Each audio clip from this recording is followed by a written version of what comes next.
Muchas gracias a todos los que nos sintonizan desde incluso antes de iniciar el programa y nos esperan allí tranquilos, nos esperan interesados en conocer cuál va a ser la entrevista que le traemos en este viernes. Hoy vamos a tener, como siempre, un personaje de lujo. Él es un reconocido promotor de negocios y empresario.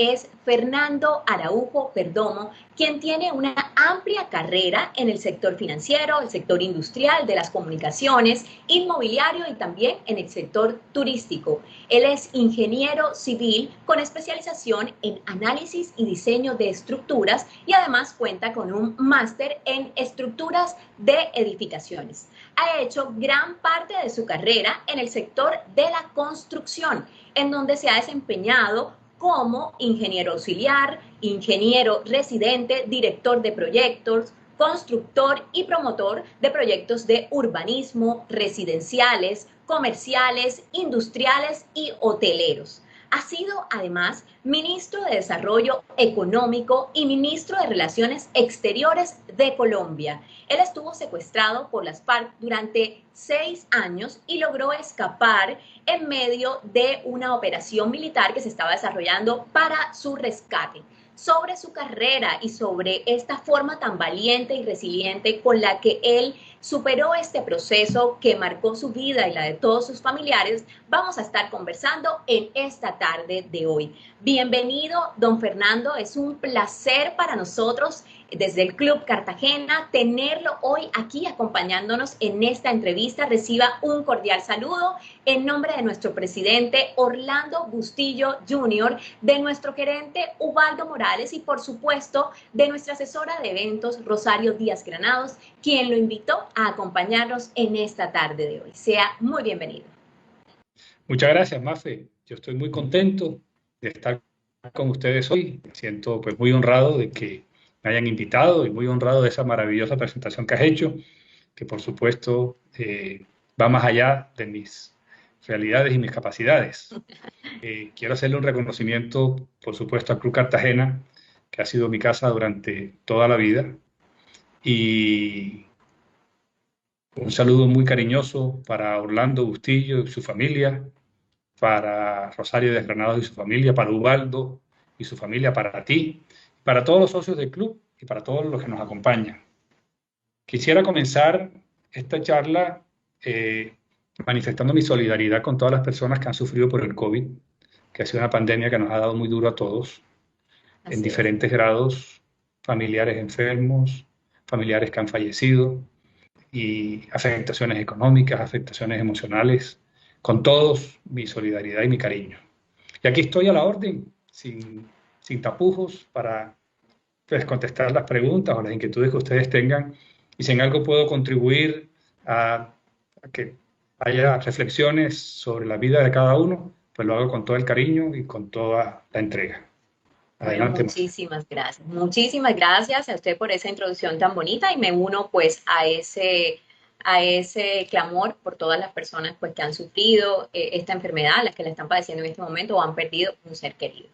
Bueno, don Fernando, vamos a iniciar por hablar de un tema que sé que a usted lo apasiona mucho y es el tema de su familia.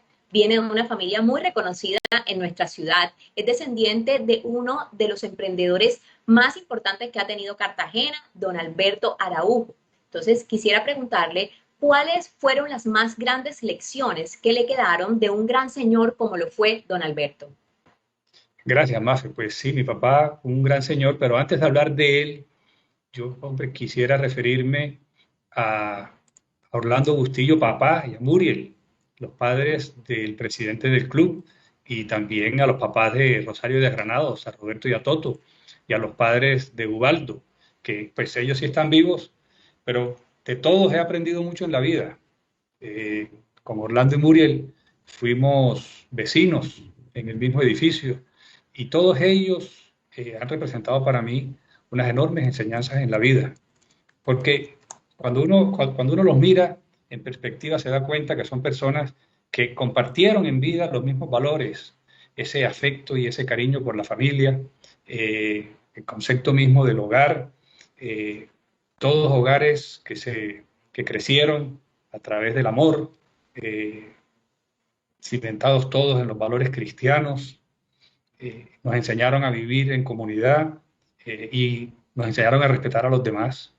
De manera que antes de hablar de mi papá, pues un reconocimiento para todos y además para mi papá y para mi mamá, porque para mí el hogar fueron ambos y todos mis hermanos y digamos que cada uno de nosotros es realmente el resultado de muchas fuerzas que confluyen sobre nosotros, pero especialmente de todas esas enseñanzas directas y a través del ejemplo que recibimos de nuestros padres. En mi caso particular, cuando hablas de mi papá y su capacidad de emprendimiento, pues sí, una persona para admirar, pero mi mamá también, una señora maravillosa que nos llenó de amor a toda la familia, madre de 8 hijos, vivió para los 8 hijos, vivió para su esposo, vivió para sus familiares y nos enseñó además muchos otros valores, valores que tienen que ver con la personalidad, con la fortaleza, con el hecho de enfrentar las dificultades, con el hecho de vivir con serenidad. Entonces, muchos valores aprendí de ambos y quizás, pues más adelante te puedo comentar, les puedo comentar a todos un poco más, en particular sobre mi papá. Súper, bueno, ya que estamos tocando el tema familiar, continúo con preguntarle si pudiera volver a vivir un día al lado de don Alberto, ¿qué haría con él? Imagínate tú un día al lado de mi papá o de mi mamá, pues los abrazaría y les entregaría todo el amor que siente uno por ellos y que sentí por ellos en vida y que he sentido por ellos después, cada día después de su muerte, y que los recuerdo con mucha frecuencia, con mucha seguridad, sueño con ellos. Inclusive pensando en esta charla, anoche soñé con mi papá, lo recordé con mucho cariño. Entonces, pues lo que uno, ¿qué le puede decir uno a sus padres fallecidos? Que los adora, que aprendió mucho de ellos y que ojalá no se hubieran ido nunca. Así es, realmente eso sería cualquier plan sería maravilloso con una persona pues que ya no está a nuestro lado. ¿Cuál es el significado de la familia para usted, don Fernando? Háblenos de su familia pues directa, de sus hijos. A ver, el concepto de familia se puede mirar como desde dos puntos de vista distintos. En primer lugar, pues esa cuna en donde nacimos, en donde crecimos, nuestros padres, nuestros hermanos, y luego la familia que cada uno de nosotros hace con su pareja, con su esposa, con sus propios hijos. Yo tengo una familia lindísima con mi esposa Ariana Jaramillo, con nuestros hijos. Yo aporto 4 hijos, ella aporta 2 y somos pues, una familia muy, muy unida, que nos queremos muchísimo, que nos entendemos, que nos apoyamos unos a otros, que cuando tenemos dificultades pues las compartimos y las hacemos más fáciles. Cuando tenemos felicidades pues también nos alegramos mucho más. Entonces, pues, ese es un primer concepto de la familia. Pero uno también puede ver la familia como un concepto de barreras. Uno puede ir poniendo barreras y las puede ir ampliando. En la medida en que uno va derrumbando esas barreras y las va ampliando, pues uno va ampliando la familia. Entonces uno puede decir que la familia de uno ya no es solamente sus seres queridos más íntimos, sino también su comunidad. ¿Sí? Mi familia de mis amigos, mi familia de los cartageneros, mi familia de los colombianos.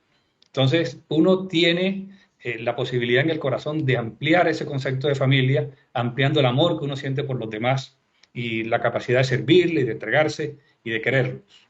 Entonces, pues, en resumen, la familia es el amor, pero los límites de la familia nos los ponemos cada uno. La familia es el amor. Qué bonita descripción acerca de él. Bueno, vamos a hablar, a pasar ya a otro tema, ya que como tenemos un tiempo corto, siempre trato de hablar de varios temas con nuestros entrevistados. Entonces, vamos a hablar de que todos de alguna manera en nuestra vida hemos tenido y hemos enfrentado momentos difíciles, unos más que otros, lógicamente, y en la forma que los afrontamos está quizás el secreto. Entonces, quisiera preguntarle qué son las crisis para usted y cuáles son las herramientas que utiliza para lograr la paz en tiempos de guerra. Bueno, mira, yo soy un convencido que lo importante en la vida no es lo que nos pasa, lo que nos sucede, sino cómo respondemos a eso que nos sucede en la vida. Porque yo soy convencido de que cada persona es el verdadero responsable de su vida y que independiente de las condiciones que nos toca vivir, todos tenemos la libertad de elegir la respuesta a esas circunstancias donde nos pone la vida.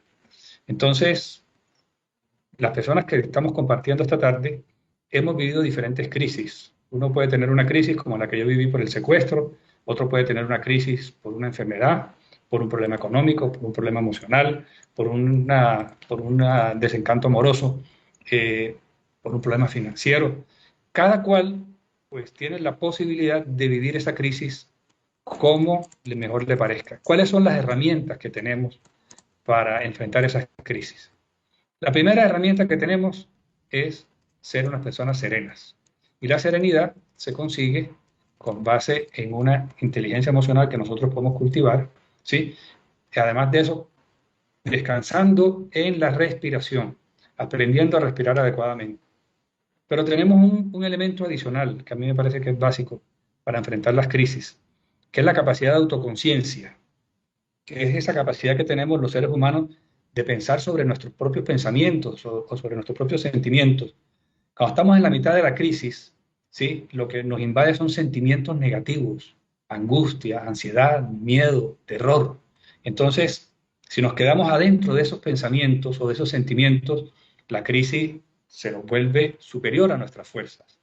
Si tenemos la posibilidad de mirarnos desde afuera, como si el que estuviera en la crisis fuera otra persona, y ver eso un poco desde afuera, con esa capacidad de autoconciencia que tenemos, podríamos entender mucho mejor qué es lo que está pasando y cómo lo podemos manejar. Entonces, yo diría que esos son como unos elementos básicos que para mí fueron esenciales, por ejemplo, durante el tiempo en que estuve secuestrado, porque tenía momentos en que me sentía muy angustiado y en esos momentos yo como que me salía de mí y decía, bueno, realmente, ¿qué me está pasando en este momento? No me está pasando nada, sino que tengo un enorme miedo de lo que me pueda pasar. Y haciendo la diferencia entre lo que está sucediendo y lo que puede suceder, tiene uno muchas herramientas para manejar esa crisis. Seguimos viviendo luego de año y medio en un mundo que no es al que estábamos acostumbrados. Hemos tenido que dejar de lado pues nuestra libertad en algunos momentos para tener seguridad.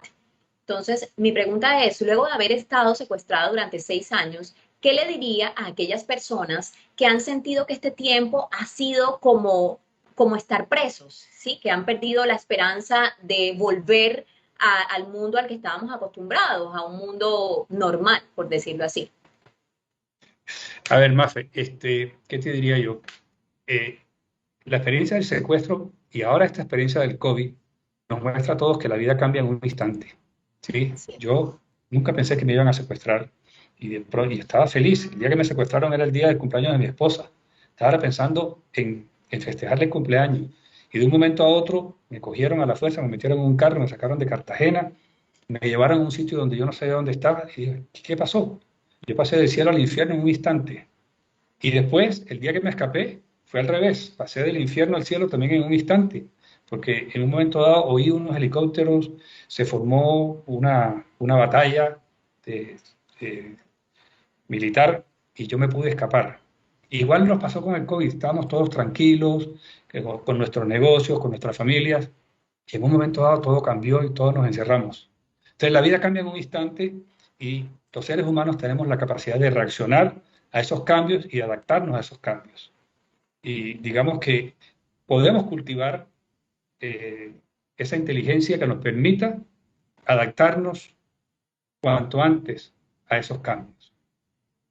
Y una de las formas especiales para atender eso es concentrarnos en las cosas positivas, en lugar de concentrarnos en las negativas. ¿Sí? Eso fue un aprendizaje muy grande para mí durante el secuestro. En vez de pensar lo malo que estaba, en vez de lamentarme por estar secuestrado, por no poder ver a mis hijos, por no poder estar con mi pareja, por no poder compartir con mis padres, por no poder trabajar, etcétera, yo me concentré más bien en todas las cosas buenas que me habían pasado en la vida. Y comencé a dar gracias todos los días por todas esas cosas buenas. En un momento dado yo me puse a pensar, oyendo las noticias, yo oía las noticias cuando estaba secuestrado y todos los días hablaban de muertos y hablaban de un derrumbe y unas personas que murieron en el derrumbe y unos huracanes y todos los desastres. Y yo en medio de mi situación pensaba, caramba, a pesar de todo, yo sigo vivo. Tengo que dar gracias porque estoy vivo. Y comencé a dar gracias por estar vivo, después di gracias por todas las cosas buenas que me han pasado en la vida, por el hogar en donde nací, por mis padres, por mis hijos, por mis hermanos, por haber podido estudiar en una universidad, por haber hecho algunos negocios exitosos, por haberme casado, etcétera, etcétera. Entonces encontré siempre razones para dar gracias y encontré que la gratitud me fortalecía. Y a través de la gratitud logré pues superar esos momentos tan difíciles de secuestro.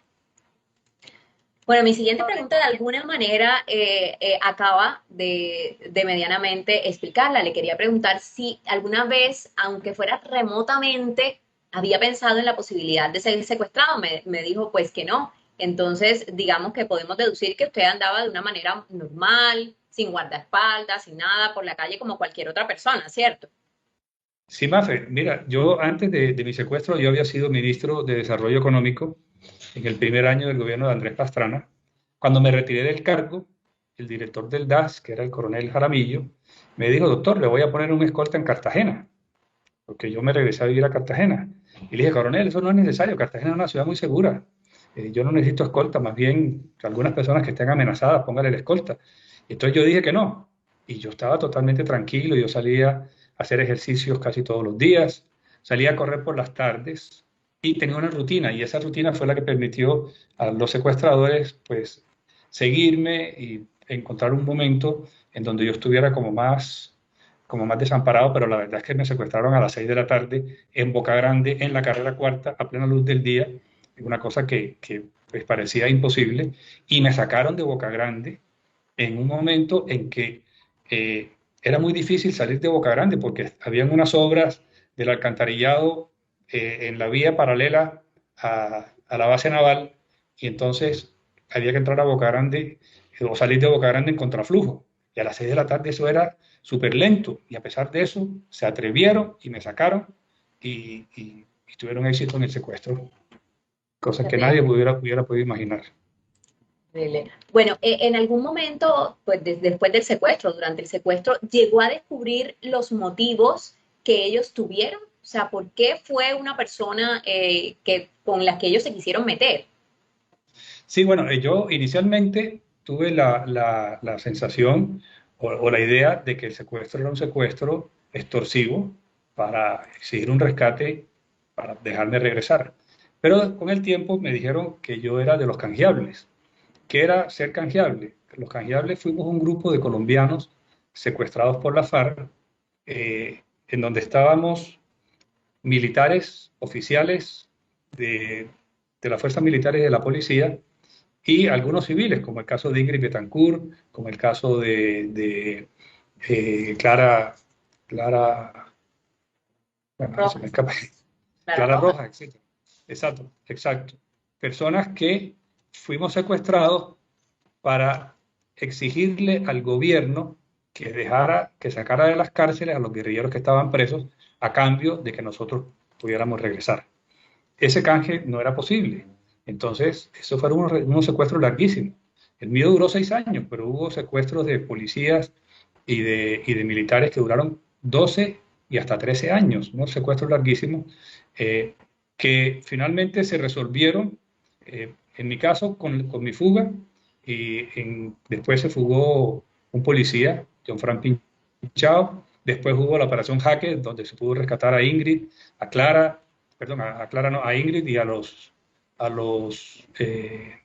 militares, a los militares que estaban con ella y a los gringos que estaban con ella. Los Y americanos. después, pues finalmente, los guerrilleros terminaron liberando a todos los demás. Muy bien. Una de las frases más bonitas que le escuché decir dentro de una entrevista que le ofreció al canal Caracol fue, tenía mi cuerpo secuestrado, pero no les permití secuestrarme el corazón. ¿Cómo guardar el corazón, don Fernando, en una crisis? ¿Cómo concentrarse en lo bueno a pesar de todo lo que están viendo nuestros ojos? A ver, Mafe, antes de mi secuestro, yo había leído un libro que se llama Los 7 hábitos de la gente altamente efectiva. Y en ese libro conocí el ejemplo de Viktor Frankl, que fue un psiquiatra judío que estuvo en los campos de concentración nazi. Y ese señor, mientras estuvo en esos campos de concentración, meditó mucho.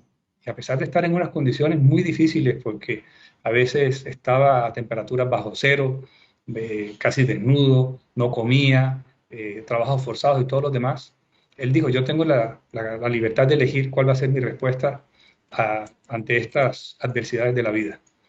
Y se imaginaba cómo iba a ser su vida después de estar allá. Y lo superó. Entonces yo, cuando estaba secuestrado, dije, hombre, si Víctor Frankl pudo hacerlo, yo también lo puedo hacer. Yo me inspiré en él y dije, yo no me voy a dejar secuestrar mentalmente, no me voy a dejar secuestrar el corazón. Estos señores yo no los conozco, nunca los he visto en mi vida, no sé por qué hacen esto o por qué me escogieron a mí, pero yo no voy a dejar que ellos me marquen mi vida. Yo no me voy a llenar aquí de odio, porque si me lleno de odio, a lo mejor me quedo secuestrado toda la vida. No, yo voy más bien a ver cómo hago para salir adelante y qué provecho le puedo sacar a esta experiencia tan difícil que me ha puesto la vida. Y me propuse no dejarme secuestrar mentalmente, ni dejarme secuestrar el corazón, y afortunadamente creo que lo conseguí. ¿Qué otros autores han influenciado positivamente su vida? Ya que nos acaba de mencionar este libro de Steve, creo que es Steve Covey, ¿no? ¿No es el autor de ese? Sí, Sí, ok. sí. A ver, libros que yo pues piense que han tenido mucha influencia en mi vida. Ya yo lo he pensado anteriormente y yo creo que el primer libro que tengo que mencionar es el Catecismo del Padre Astete, porque digamos, desde mi primera infancia. Yo estudié en el colegio de los hermanos de las escuelas cristianas y allá la enseñanza religiosa era importante. Entonces, yo creo que desde primero o segundo elemental, me comenzaron a hablar del catecismo y todos esos valores que están en el catecismo y los 10 mandamientos, etcétera, fueron realmente una piedra, o son una piedra angular en mi formación, porque yo sobre eso, digamos, cimenté mi personalidad. Eh, Después de eso, pues debo decir que, por ejemplo, el libro de Urbanidad de Carreño, a mí me enseñó mucho y como que me dictó unas normas de comportamiento que aprendí desde niño y que he tratado de seguir toda mi vida. Eh, También debo mencionar en la Biblia, por ejemplo, el Nuevo Testamento, porque la enseñanza de la vida de Jesús para mí es muy valiosa. Todos los valores que Jesucristo nos enseñó son parte esencial como de mi personalidad, de mi forma de ver el mundo. Pero además de eso, este libro, Los 7 hábitos de la gente altamente efectiva de Stephen Covey, para mí es un libro de cabecera, yo lo consulto con frecuencia. Tiene un concepto que para mí es muy valioso, que es la proactividad. Y la proactividad quiere decir yo soy el dueño de mi vida. Y ese concepto es totalmente transformador. A nosotros se nos olvida porque nos pasamos echándole la culpa a los demás de las cosas que nos pasan. La persona proactiva no culpa a los demás de lo que le pasa. La persona proactiva es consciente de que es responsable de lo que hace o es responsable de lo que deja de hacer. Es responsable de lo que siente o de lo que deja de sentir. Entonces, ese concepto me hizo empoderarme de mis acciones, empoderarme de mis pensamientos, empoderarme de mis sentimientos, empoderarme de mi forma de actuar. Para mí muy importante. Otros libros, por ejemplo, hay un libro que se llama Fluir. Fluir, que tiene como un subtítulo que se llama una psicología de la felicidad. Es una descripción también de una personalidad que, que se adapta a las situaciones, ¿sí? Y que le saca el mejor provecho y que realiza en su vida lo que realmente le gusta. Eso está muy alineado con la filosofía de mi papá que tú me preguntabas al principio. Mi papá hablaba mucho de los talentos. Decía que cada persona nace con un talento y que cuando desarrolla su vida enfocado en ese talento o aprovechando ese talento, es feliz sin hacer muchos esfuerzos. Entonces, este libro, Fluir, está en esa línea y a mí también me gusta mucho. Hace algunos años leí otro libro que también me gustó mucho, que se llama Los Cuatro Acuerdos. Ahora mismo no recuerdo el autor, pero esos 4 acuerdos me parecen maravillosos. El primero de los 4 acuerdos dice, sé impecable con las palabras. Y muchas veces no nos damos cuenta de las cosas que decimos y las decimos sin tener en cuenta cómo las va a recibir la persona a la que se las estamos diciendo y a veces su impacto es muy diferente al que nosotros queremos causar. Pero tiene otro de los 4 acuerdos es, nada es personal. A mí me parece que eso es muy importante porque con mucha frecuencia nos tomamos las cosas como si fueran personales y eh, la verdad es que las cosas son más un reflejo de la personalidad del que las dice que del que las recibe. Y otro de los cuatro acuerdos, que también me parece que es muy valioso, dice que no hagamos suposiciones. Y nos pasamos la vida haciendo suposiciones, imaginándonos las cosas, y muchas veces las cosas que nos imaginamos están muy lejos de la verdad. Entonces, ahí hay unos elementos que para mí son supremamente válidos. Y quizás otro libro que para mí tuvo mucho impacto, que lo leí cuando estaba en la universidad, fue la biografía de Benjamin Franklin, porque Benjamin Franklin fue un hombre que digamos, tuvo un enorme crecimiento personal, pero en base a valores, a esos valores que están ligados con el éxito, a valores que tienen que ver con la integridad, por ejemplo, con la humildad, que son valores muy parecidos a los que habla Covey en su libro de los 7 hábitos. Entonces, digamos que esos son unos libros que para mí han sido muy valiosos en la vida. Bueno, que tenemos una lista larga, espero que hayan tomado apuntes de esa cantidad de libros tan interesantes que nos mencionó don Fernando, de esos autores. Les quiero recordar a todas esas personas que están ahí conectadas que nos pueden ir dejando sus comentarios y sus preguntas para compartirlas al final de la entrevista. Sé que muchos tendrán preguntas que hacerle, así que ya saben, pueden ir consignándolas desde ya y ahorita las vamos a compartir. Siguiendo el tema que veníamos tratando, don Fernando, del secuestro, muchas historias se han visto de prisioneros que terminan queriendo, pues, o teniendo algún tipo de relación con sus captores, incluso el denominado síndrome de Estocolmo, en el cual, pues, los secuestrados se enamoran de esos verdugos, ¿no? Al punto que incluso tienen relaciones, continúan viviendo allá, tienen hijos, bueno, muchas historias hemos visto alrededor de esto. Entonces, quisiera preguntarle cómo vivió usted ese relacionamiento con sus secuestradores. Claro, Mafe, me parece que es muy pertinente, muy importante la pregunta. Para mí fue, digamos, un tema de mucha meditación. ¿Cómo relacionarme con mis captores? Porque el primer sentimiento que uno tiene es de rabia y le provoca es pues, darle puños o patadas, matarlo si es el caso, ¿sí? Pero digamos, en este proceso de meditación, de reflexión, de ubicarme, eh, comencé como a tratar de ponerme los zapatos de mis secuestradores y a tratar de entenderlos. Y me di cuenta que muchos de ellos eran jóvenes sin mucha experiencia en la vida, algunos analfabetos, eh, que venían de hogares disfuncionales, que habían recibido muy poco amor en la vida, que tenían unos conceptos muy limitados sobre, muy condicionados, digamos, sobre lo que es vivir en comunidad, sobre lo que es un país, sobre las capacidades de los gobiernos, etcétera. Y quizás podría poner algunos casos extremos para que las personas que nos están escuchando entiendan un poco mejor. Yo conocí una guerrillera que se llamaba Nora. Su papá era un enfermero de la guerrilla y su mamá era una enfermera de la guerrilla. Ella nació en ese ambiente y apenas pudo, se fue a vivir con sus padres en la guerrilla. Entonces yo pensaba, esta niña que tiene en la cabeza, pues tiene un mundo muy distinto al que yo tengo. Otro muchacho que se llamaba Belisario, cuyos 5 hermanos mayores eran guerrilleros. Entonces yo pensaba, bueno, ¿qué tiene Belisario en la cabeza? ¿Qué mundo tiene? Tiene un mundo totalmente distinto al mío. Eso no justificaba para mí sus actuaciones, pero sí me permitió entenderlos. Y entonces yo dije, hombre, lo mejor que yo podría hacer aquí sería causarle a estos muchachos un impacto positivo, enseñarles una forma distinta de ver las cosas. No fue fácil porque ellos me descalificaban, ellos cuando teníamos alguna conversación y sentían que mis puntos de vista de pronto tenían alguna lógica, te decían, no es que usted dice eso porque usted es un oligarca.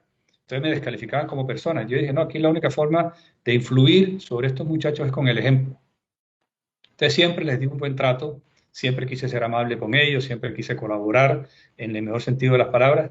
Y con esa actitud me fui ganando un espacio en medio de los guerrilleros y con el tiempo me fui volviendo una especie de consejero. Entonces, cuando tenían problemas, venían y me consultaban, venían y me preguntaban, me pedían ayuda. Entonces, logré construir con ellos una relación de respeto, donde ellos me respetaban a mí, yo los respetaba a ellos, les colaboraba, teníamos valores distintos. Por ejemplo, en la guerrilla, que un guerrillero ayude a otro guerrillero o a una guerrillera lo consideran debilidad. Yo lo considero que es un gesto de generosidad. Entonces, yo actuaba de acuerdo con mis valores, ellos actuaban de acuerdo con los suyos. Pero creo que el resultado final fue positivo. Hubo algunos guerrilleros que se escaparon mientras yo estaba allá, dejaron de ser guerrilleros, quizás porque vieron que el mundo era distinto al que ellos les habían mostrado, con base en la relación que tuvimos. Hubo otros que se escaparon después que yo me escapé. Con algunos de ellos he mantenido alguna relación, algún contacto, hemos hablado, algunos los he ayudado, hay uno de ellos que trabaja conmigo, de manera que pudimos construir una relación positiva. En el caso de los jefes de la guerrilla, la relación era distinta, porque ellos sí eran personas más formadas, con unos niveles de cinismo muy altos, pero con ellos no tengo relación porque, por ejemplo, en el caso de Martín Caballero, que fue el comandante del Frente 37, que era el que me tenía secuestrado, él fue dado de baja en octubre del año 2007, y la mayoría de los jefes que estaban con él o están presos o fueron dados de baja también, o también se desmovilizaron. Entonces, no, fue una relación de respeto y yo creo que como seres humanos todos tenemos una dignidad y todos tenemos derecho a ser respetados. Ellos me respetaron a mí, digamos, en el trato diario, con excepción por supuesto, el hecho mismo del secuestro, que es un atentado contra la dignidad. Pero en el trato personal fueron respetuosos conmigo y yo también fui amable con ellos. Hace un rato mencionaba un tema muy interesante y es que le sirvió mucho el tema de la respiración, que sé que es uno de los secretos que su padre le dejó para siempre estar sereno y para estar tranquilo. Entonces, cuéntenos qué significa para usted el privilegio de poder respirar y si nos puede regalar algunos ejercicios que todos podamos realizar desde casa, desde nuestro trabajo, cuando nos sintamos de pronto que vamos a explotar. Ah, claro que sí, Mafe.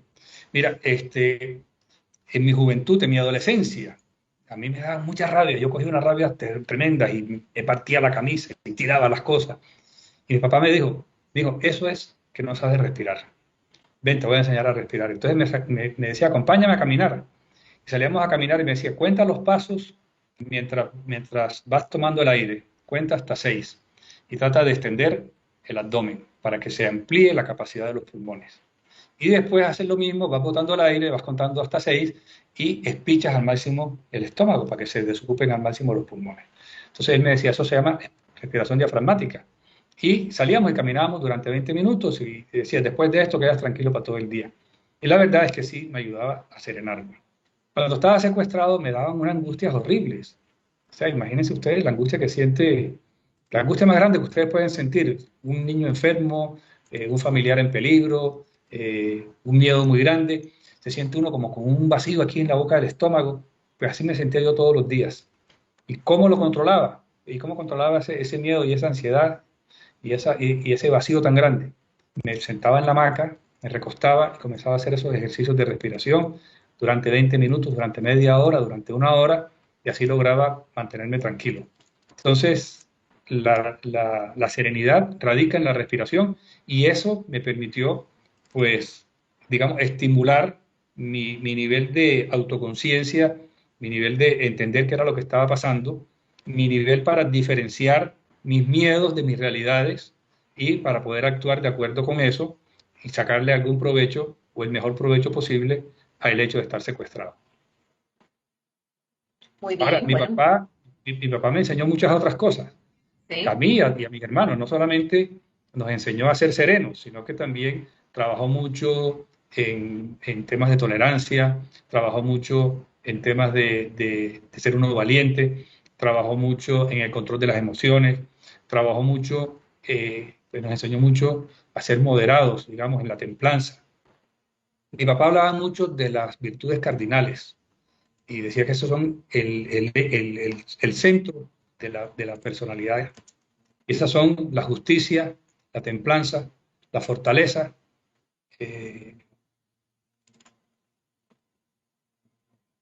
Bueno, ahora en este momento se me escapó la cuarta. ¿Qué son?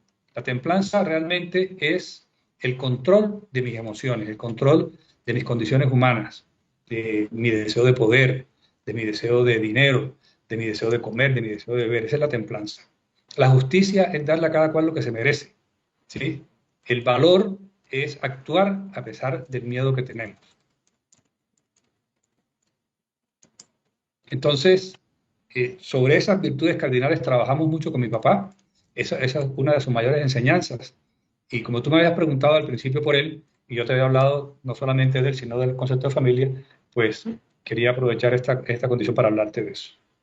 Bueno, y vale la pena decirle a todas las personas pues que hay un libro, ¿no? Que hay un libro que don Alberto escribió, no recuerdo exactamente cómo se llama, pero es como Lecciones para vivir mejor o algo así. Él, Sí, bueno, él escribió varios libros. Hay uno que se llama Lecciones para vivir mejor, hay otro que se llama sí. Memorias de un hombre común y corriente, que también es como su autobiografía, donde habla de todos estos temas, solo que Lecciones para Vivir Mejor es un compendio más corto, más fácil de leer y más fácil de aplicar. Bueno, entonces allí en esos libros pues podemos encontrar un poco más a profundidad estos temas, todas estas lecciones que le dejó a su familia y por supuesto también a todas las personas que lo puedan leer. Don Fernando, luego de 2011 días de secuestro, ¿quién es el Fernando Araujo que volvió de la selva? ¿Qué versión suya dejó atrás en la selva y cuál llegó nuevamente a Cartagena? Bueno, a ver, yo diría que básicamente soy la misma persona, solo que eh, uno vive en procesos de crecimiento toda la vida, ¿no es cierto? Y quizás la experiencia del secuestro aceleró algunos de esos procesos de crecimiento que tienen que ver como en el desarrollo de la paciencia, el desarrollo de la templanza, el desarrollo de la tolerancia, eh, digamos, valores y principios que ya yo tenía desde antes, pero que en esas condiciones pude como fortalecer un poco más. El día que me secuestraron, cuando me metieron en el carro y me tiraron al piso, se me vino un número a la cabeza, el número 2. Y yo no entendí por qué. Después pensé, caramba, ¿será que voy a estar 2 meses secuestrado? Después pensé, con el tiempo, pensé que eran de pronto 2 años. Se pasaron los 2 meses y nada, se pasaron los 2 años y nada. Finalmente fueron 2.222 días. Ah, Ese es el número 2.922. Ah, 222 bueno, días. el dato que dijeron en la entrevista a Caracol fue 2011. 2000, ¿cómo fue que dije? 2011, creo. Sí. 222 días. Entonces, 2222, bueno, o sea, todos los dos con los que había ya Así es, así soñado es. antes. Desde el Bueno, 4 de algún diciembre, significado debe ser. desde el 4 de diciembre del año 2000 hasta el Ajá. 5 de enero del año 2007, que fue el día que pude regresar. Muy fuerte. Bueno, en esos 6 años de su vida alejado de su familia, de lo que soñaba, me imagino que sus planes cambiaron. ¿Hoy tiene algún sueño pendiente por cumplir? Cuando me secuestraron, yo había pensado, había salido del Ministerio de Desarrollo, había regresado a Cartagena y había pensado de pronto estudiar una segunda carrera y había pedido permiso para asistir a unos cursos en la Universidad de Cartagena a ver si de pronto entraba a estudiar genética. Con el secuestro eso se frustró y cuando regresé pues no he insistido en eso, más bien me he dedicado a profundizar mi carrera de ingeniero civil. Después que regresé hice una especialización en la Universidad del Norte y recientemente con la pandemia hice una maestría virtual con una universidad española. Pero digamos que en términos de deseos y de frustraciones estoy muy alineado con mis intereses hoy en día.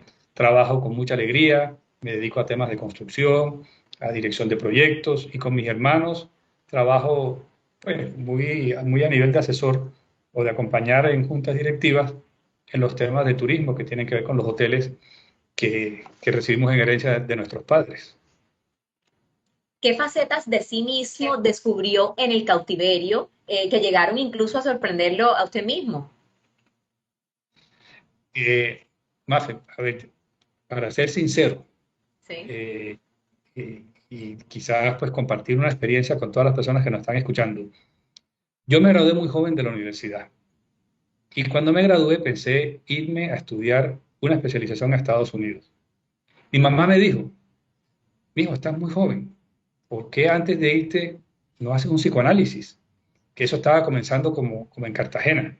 Y con el psicoanálisis te vas a volver es experto en ti mismo.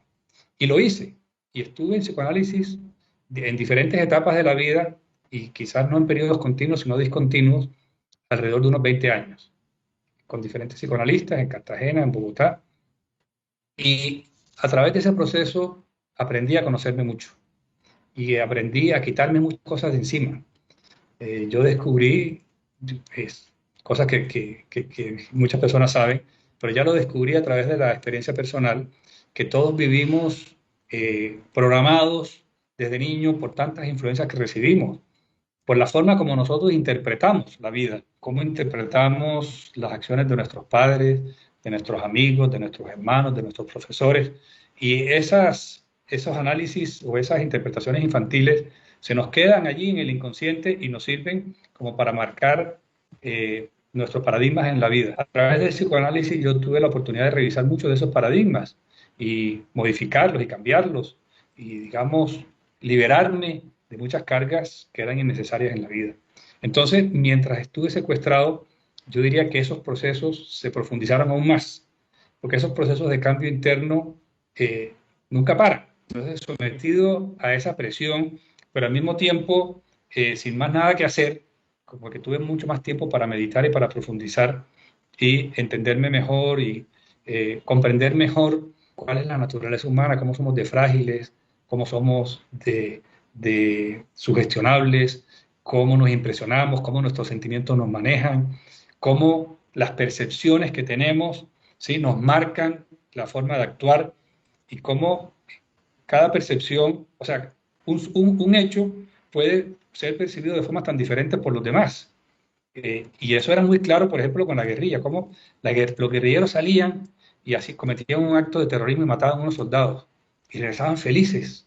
Yo decía, ¿cómo puede ser que un acto de eso le signifique felicidad a una persona y cuando realmente lo que debe causarle a uno es mucha tristeza? Entonces, entendí muy profundamente que la naturaleza humana nos permite ver las cosas de forma totalmente diferentes, actuar de forma totalmente diferente, sentir de forma totalmente diferente. Y también digamos que pude comprender mucho mejor el hecho de ser uno proactivo o ser uno reactivo. Porque cuando uno es proactivo dice, yo soy el responsable de lo que hago. Los guerrilleros eran todo lo contrario. Los guerrilleros decían, yo no soy responsable de nada. Inclusive me decían a mí, el culpable de que usted esté secuestrado es el gobierno, porque el gobierno no acepta nuestras condiciones para que usted se vaya de aquí. O sea, ellos no eran responsables de nada.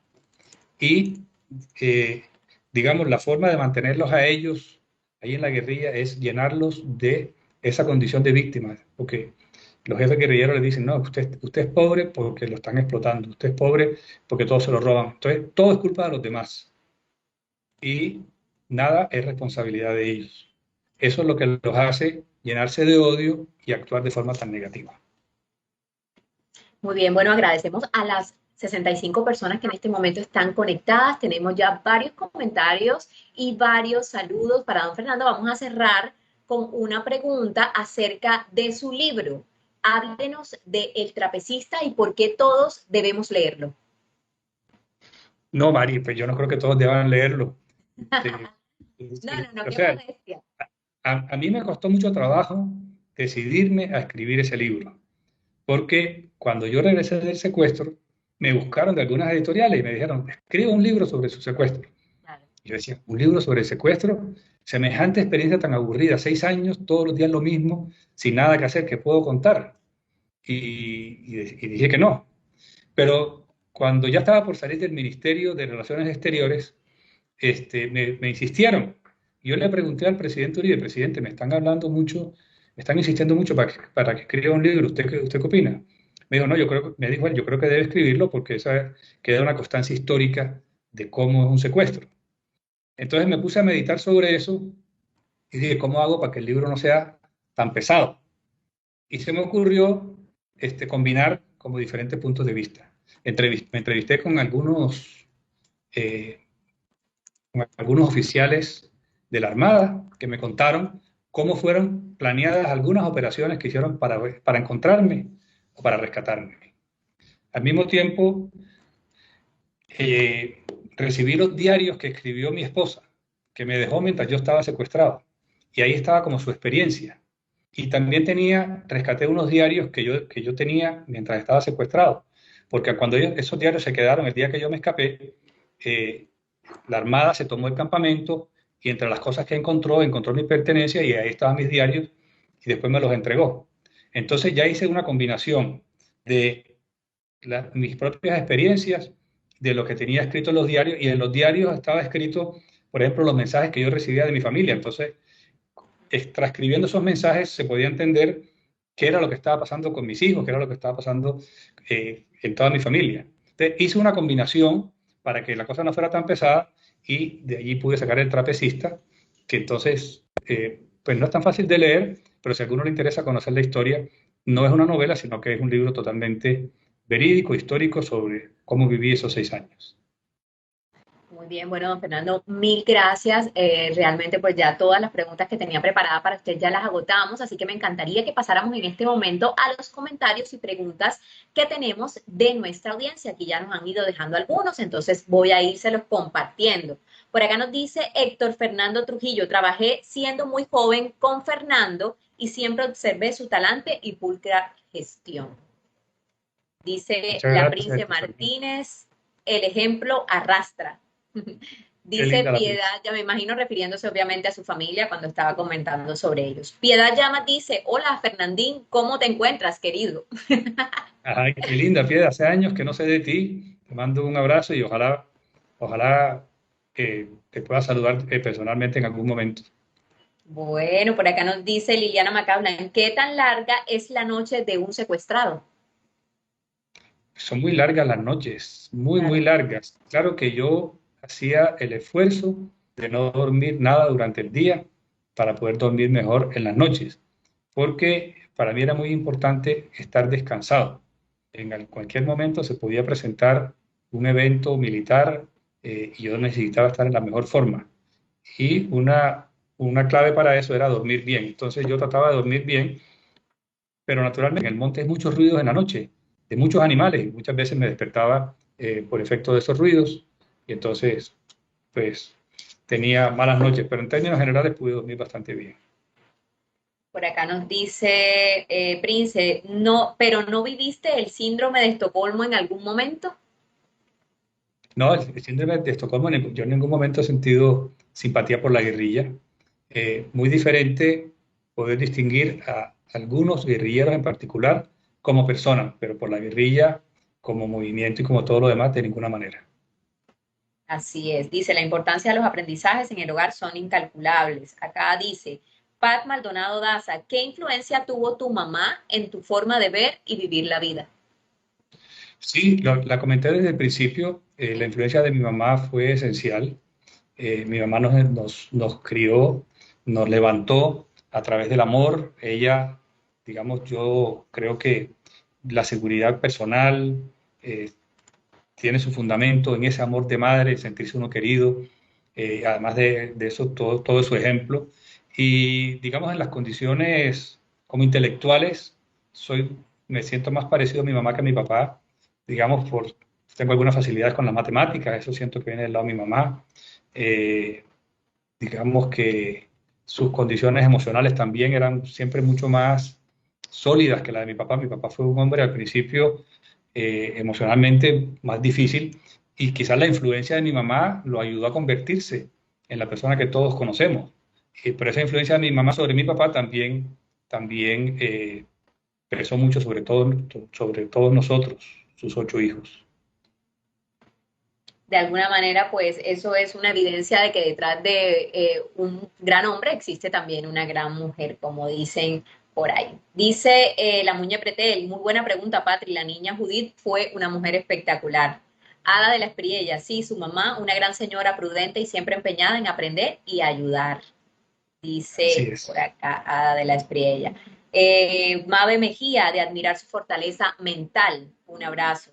Ana María Andrade: Increíble lograr entender y comprender los valores de la guerrilla sin estar de acuerdo. Así es. Sí, sí. La verdad es que quizás una de las mayores enseñanzas que quisiera compartir con todas las personas es la tolerancia. Y me parece que vale la pena mencionarlo porque vivimos en un mundo muy intolerante. Y quisiera hacer una reflexión. A Adelante. nosotros no nos gusta que nos estén juzgando. Sin embargo, nos la pasamos juzgando a los demás. O sea, nos encanta el papel de juez. Y todo el día estamos opinando sobre los demás y criticando lo que hacen los demás y lo que piensan y lo que actúan y demás. Y me parece, y cuando lo hacen sobre nosotros, pues nos quejamos. Entonces, tenemos una tendencia natural a ser jueces. Y cuando tratamos de ser jueces, nos volvemos intolerantes. Yo creo que podríamos tener una sociedad mucho más tolerante en la medida en que dejemos de ser jueces de los demás y entendamos que cada cual tiene derecho a escoger sus actuaciones o sus pensamientos. Muy bien, acá pregunta también, la princesa nos pregunta que por qué le puso ese nombre al libro y también están preguntando sobre si este libro se encuentra en una librería, en las librerías. Dice la princesa, el mío lo he prestado mucho. Bueno, una pregunta a la vez. El trapecista es un nombre que escogió o que surgió en una conversación con el editor de Planeta, porque yo le conté que estando secuestrado leí un cuento de Kafka que se llama El trapecista y trataba de un trapecista que trabajaba en un circo y que vivía en el trapecio y que solamente se bajaba del trapecio cuando trasladaban el circo de un lado a otro. Y apenas llegaba a la nueva localidad, se subía en el trapecio, allí almorzaba, allí desayunaba, comía, dormía, etcétera, etcétera. Y cuando yo leí eso, le dije al guardia que me estaba vigilando, yo soy el trapecista, porque yo, mi trapecio es la hamaca, y aquí me toca hacer todo, desayuno, almuerzo, como, duermo, etcétera, etcétera. Entonces de allí viene la similitud entre el cuento de Kafka y la hamaca en la que yo vivía, que era mi trapecio. La Muy bien, segunda y pregunta, sobre, ajá, sí, sobre dónde librería. se consigue. Este, se puede conseguir en Amazon, pero no en físico, sino Kindle. Ok. Entonces, pero a mí mismo me ha costado a veces trabajo encontrarlo en Amazon Kindle. No sé si es que está en la plataforma de los Estados Unidos o en cuál, pero allí está y es muy económico. El que tenga Kindle lo puede bajar. Y creo que en Bogotá se consigue en alguna librería, pero no estoy, o sea, yo creo eso, Planeta lo editó y los que sobraron lo recogió y ya hoy en día no es fácil conseguirlo. Pero si a alguien le interesa, por favor que me escriba y yo busco la forma de, de encontrar alguno y enviárselo. Súper, bueno, Mucho gusto. por acá nos pregunta Delfín Cartacúa, es el usuario de Instagram, ¿cómo fue su relación con Dios durante el secuestro? Fue muy cercana, oraba todos los días, le di gracias todos los días por todas las cosas buenas que me han sucedido en la vida. Y fue una relación muy cercana, me acompañó muchísimo y me sigue acompañando hoy en día. Katy Daníez, qué gran testimonio y pensamientos. Dice también Claudia del Río, que nos escribe desde Estados Unidos. Juan Carlos Castellano le pregunta sobre su época en el boxeo con Alfonso Pérez. Dile a Claudia que le mando un beso y a Juan Carlos también. Juan Carlos vivía frente a mi casa y juntos boxeábamos con Alfonso Pérez. Fue la época de los Juegos Olímpicos de Múnich. Estábamos todavía estudiando en la universidad. Juan Carlos un poquito más joven, quizás todavía no estaba en la universidad. Y yo había conocido a Alfonso Pérez porque yo había estado en los Juegos Nacionales de Ibagué en el equipo de natación de Bolívar y Alfonso Pérez había estado en el equipo de boxeo de Bolívar. Nos habíamos hecho amigos y cuando él ganó la medalla de bronce en Múnich, que fue de las primeras medallas que ganó un deportista colombiano en los Juegos Olímpicos, yo lo fui a visitar y le pedí que me enseñara a boxear. Y boxeábamos en mi casa todos los días y Juan Carlos y su hermano Jorge también iban a boxear con nosotros. Y Alvarito. A todos muchas saludes. Bueno, un abrazo para Claudia. Ramón del Castillo, felicitaciones Fernando, muy buena entrevista de parte de Ramón y Mayito. Ah, Siempre caramba, allí conectado. mucho honor compartir con Ramón y Mayito y aprovecho para felicitarlos por eh, la nueva posición ¿Sí? de, caramba, de Luz Helena en la FOR en México, en Centroamérica y en el Caribe. Muchas felicitaciones. Felicitaciones para ella. Por acá dicen, excelente entrevista, excelentes preguntas, excelentes respuestas, todo para aprender. Qué buena ese comentario de Liliana Macaulan. Dice Mabe Mejía, yo quiero el libro, además quiero que mi suegro lo lea, él también estuvo secuestrado. Bueno, él le puede mandar un saludo al suegro de Mabe Mejía. Muchas saludos. Sí, al suegro de Mabel, yo siempre comienzo las charlas manifestando mi solidaridad con todas las personas que han sufrido, con todas las personas que han estado secuestrados y con sus familiares. Hoy quise hacerlo especialmente con la gente que ha sufrido por el COVID, que son muchos más, pero por supuesto mi solidaridad con todas las personas que han estado secuestradas. Mati Tono, excelente entrevista, la he disfrutado muchísimo. Es muy edificante y relajante a la vez escuchar a Ferna. Mati, qué alegría saber de ti. Hace tiempos que no te veo. Muchas saludes a Johnny y a todos en tu casa. Ana María Andrade, yo quiero el libro. Con mucho gusto, Ana Y María. Por favor, le escribes a Mafe y por WhatsApp me da la dirección y yo te lo consigo con mucho gusto.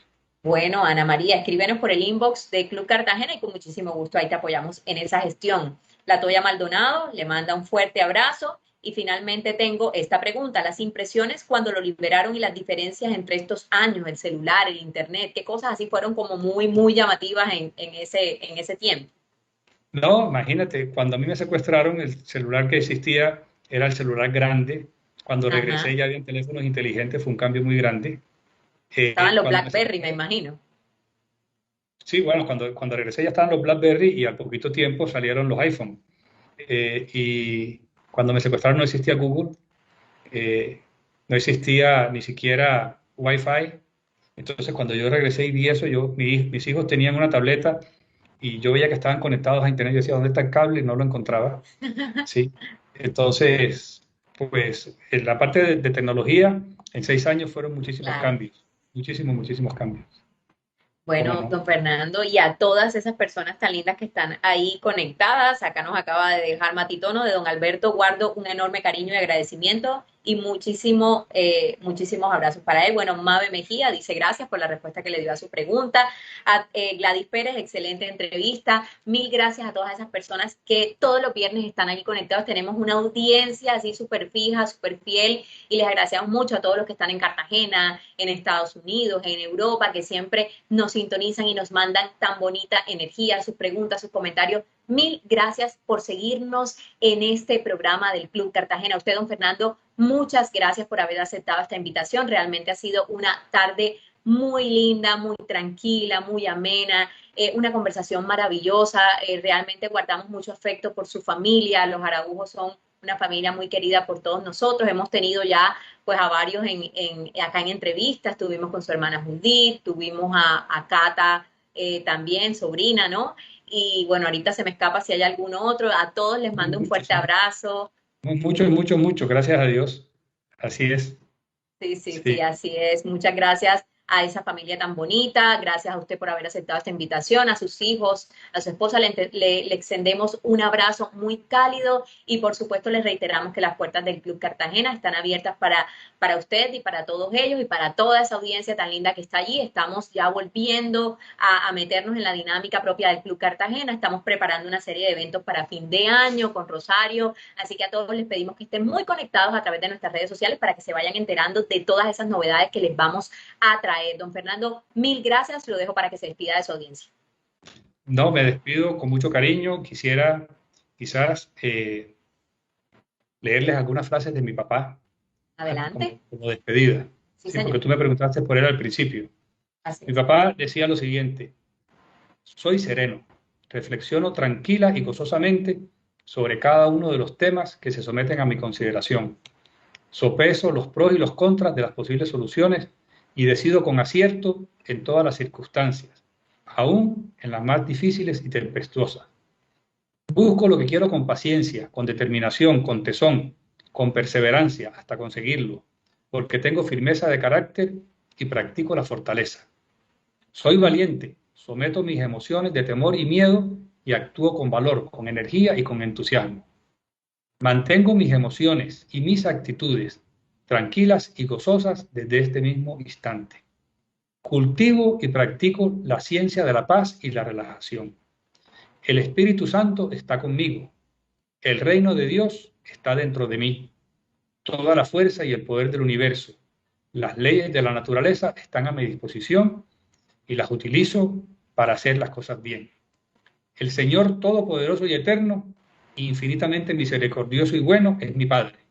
Quiero hacerme digno de esa filiación divina. Con esa frase me despido. Muchas gracias. Muchas gracias a usted y a todos ustedes por estar allí conectados. Les recordamos, viernes de 2x1 de pizza en el Club Cartagena, y el fin de semana los esperamos desde nuestro domicilio y también con nuestras puertas abiertas para recibirlos con el excelente servicio de estos 130 años de trayectoria y experiencia del Club Cartagena. Un fuerte abrazo para todos y nos vemos el próximo viernes. Hasta luego.